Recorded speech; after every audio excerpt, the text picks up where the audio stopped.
सलीके से पहनी गई रेशमी साड़ी, माथे पर बड़ी सी कत्थई बिंदी, नाक में चमकते हीरे के 2 कील, चमेली के फूलों के गजरे की सुगंध और गले से झरता मधुर संगीत। MS सुबुलक्ष्मी को सुनते हुए सौंदर्य और संगीत को एक साथ महसूसा जा सकता है, जैसे कि संगीत किसी रेशमी एहसास, खुशबू और चमक के बीच से छन छन कर आ रहा हो, मधुर और मनोहर बनकर। इतना सुंदर कि स्वयं महात्मा गांधी कह उठते हैं कि वे मीरा के भजन हरि तुम हरो किसी और के बजाय MS सुबुलक्ष्मी से सुनना पसंद करेंगे। उनके सुर बेहद मधुर हैं। वे भजन में डूब जाती हैं। प्रार्थना के दौरान पूरी तरह ईश्वर में खो जाती हैं। भजन गाना एक बात है और ईश्वर में खोकर गाना बिल्कुल दूसरी। यूं तो सुबुलक्ष्मी भारतीय नारी की पारंपरिक छवि को साकार करती हैं, लेकिन अपनी कार्यशैली और अदम्य उत्साह के साथ वो कई प्रचलित परंपराओं को तोड़ती भी हैं। किसी स्त्री के लिए कर्नाटक संगीत को गाना और उसका प्रचार प्रसार करना ऐसी ही एक परंपरा थी जिसे सुबुलक्ष्मी ने तोड़ा। अब तक कर्नाटक संगीत का महिलाओं द्वारा गाना अघोषित रूप से वर्जित था। 16 वर्ष की उम्र में जब उन्होंने मद्रास की संगीत अकादमी में प्रवेश लिया, तो पुरुष गायकों के बीच अपनी एक अलग पहचान बनाई। 17 साल की उम्र में मद्रास की म्यूजिक एकेडमी में संगीत कार्यक्रम पेश कर मिसाल कायम किया। सुबुलक्ष्मी का समस्त जीवन ही जैसे संगीतमय था। बचपन से ही गायिका बन गई थी। इनका जन्म 16 सितंबर 1916 को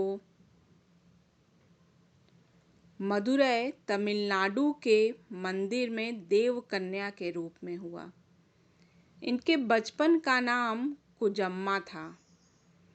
पिता का नाम सुब्रमण्या अय्यर था और माता सन्मुक्वादीवर अम्मल देवदासी समुदाय से थीं। मंच पर प्रस्तुतियां देती रहती थीं। सुबुलक्ष्मी भी मां के साथ कोरस में शामिल रहती थीं। इस तरह छोटी उम्र से ही संगीत का अभ्यास करती रहीं और महज 10 वर्ष की उम्र में भक्ति संगीत का पहला डिस्क रिकॉर्ड किया। आगे चलकर वे 20वीं सदी की महानतम भक्ति गायिका बनी, जिनकी आवाज की तुलना परमात्मा की अभिव्यक्ति से की गई। कई बड़ी संगीतज्ञों ने अलग अलग नामों और अलंकरणों से इन्हें नवाजा। लता मंगेशकर इन्हें तपस्विनी कहती हैं, तो उस्ताद बड़े गुलाम अली खां ने इन्हें सुर स्वर लक्ष्मी कहा। किशोरी अमोनकर ने इन्हें संगीत के 8वें सुर की उपाधि दे डाली, तो वहीं सरोजनी नायडू के बाद इन्हें नाइटिंगेल ऑफ इंडिया कहा गया। इनकी कला के कई सानी थे। प्रधानमंत्री पंडित जवाहरलाल नेहरू ने किसी सभा में इस महान गायिका के सम्मान में कहा था कि संगीत साम्राज्ञी की उपस्थिति में बोलने वाले वे एक अदना से प्रधानमंत्री हैं।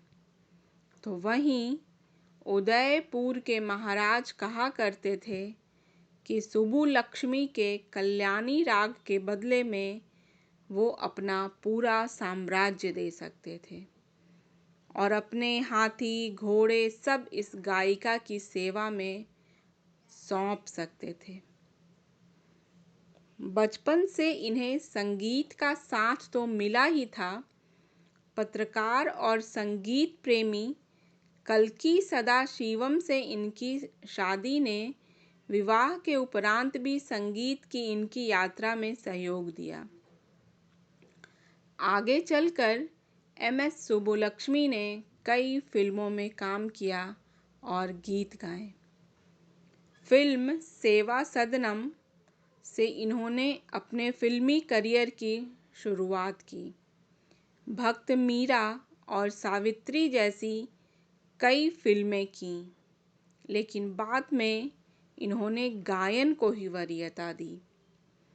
इन्होंने सिनेमा को तो बुलंदी पर पहुंचाया ही, लोकप्रिय और शास्त्रीय दोनों संस्कृतियों में गाकर एक बड़े नाम की तरह खुद को स्थापित किया।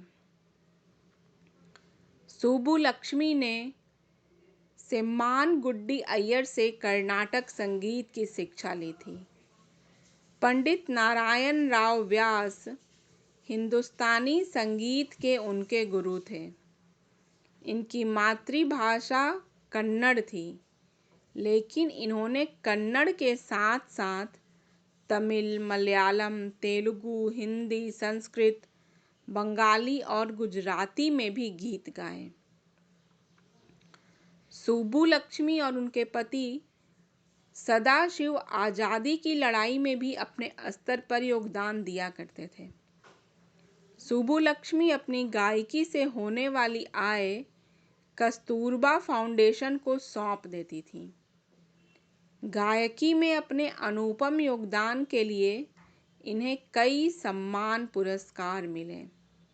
इनमें शामिल हैं Padma Bhushan, Ramon Magsaysay award, संगीत नाटक अकादमी सम्मान, कालिदास सम्मान, इंदिरा गांधी अवार्ड और भारत रत्न। सुब्बुलक्ष्मी पहली गायिका थीं जिन्हें सर्वोच्च नागरिक अलंकरण भारत रत्न से सम्मानित किया गया था।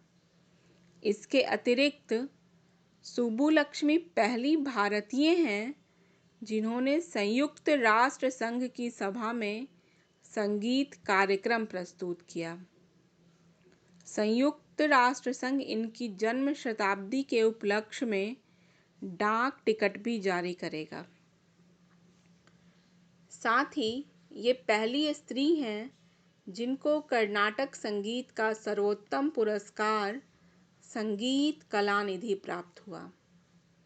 20वीं सदी की महानतम गायिका एम.एस. सुब्बुलक्ष्मी अपनी तमाम उम्र गाने में बिताकर तरह तरह की उपलब्धियों और सफलताओं के बावजूद यह कहती रहीं कि उन्हें सबसे ज़्यादा डर गाने को लेकर रहता है।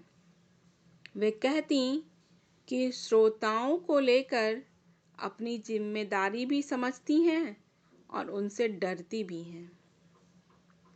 यह डर और उनकी ऐसी अभिव्यक्ति दरअसल उनकी विनम्रता है जो किसी कलाकार के संपूर्ण समर्पण से उपजती है। 11 दिसंबर 2004 को 88 वर्ष की अवस्था में इस महान गायिका का चेन्नई, तमिलनाडु में देहावसान हो गया। शुद्ध आध्यात्मिक श्लोकों और मंत्रों के रिकॉर्डिंग गा गाकर हमें उनकी याद दिलाते रहेंगे। ईश्वर से हमारा साक्षात्कार कराते रहेंगे।